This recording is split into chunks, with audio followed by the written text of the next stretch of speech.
राय हसन नवाज साहब। टाइम की पाबंदी कीजिए प्लीज़। जी शुक्रिया स्पीकर साहब।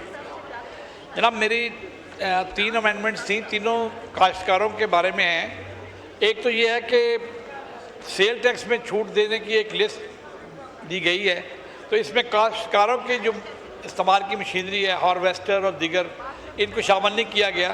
तो मेरी ये अमेंडमेंट है कि इस लिस्ट को इसमें शामिल किया जाए सारी मशीनरी को।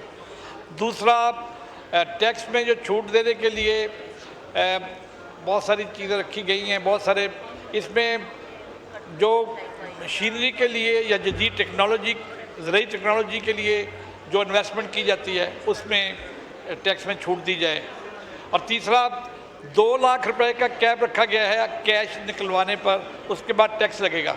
तो काश्तकारों को इसकी छूट दी जाए, क्योंकि काश्तकार के पास ज़्यादा बैंकिंग की फैसिलिटीज भी नहीं होती और वो उनके लिए मुश्किल होता है कि बैंक जाएं और कैश में ही उनको मंडी से पैसे मिलते हैं। तो ये मैं समझता हूँ कि इसमें भी होना चाहिए। बाकी जनाबे वाला, मैं समझता था कि पीपल्स पार्टी वालों ने बात की थी कि हमने अपनी शर्तें मनवा ली हैं, तो मैं समझा था कि शायद पीपल्स पार्टी ने किसानों के लिए खाद की कीमत कम करवा ली है या डीजल की कीमत कम करवा ली है या ज़रूरी ट्यूबवेल के लिए बिजली के बिल में राहत ले ली है। लेकिन इसमें से तो मुझे कोई चीज़ नज़र नहीं आई। बल्कि वो जिस तरह आप भी राज़ी हैं, हमें कोई एतराज़ नहीं है। बहुत शुक्रिया।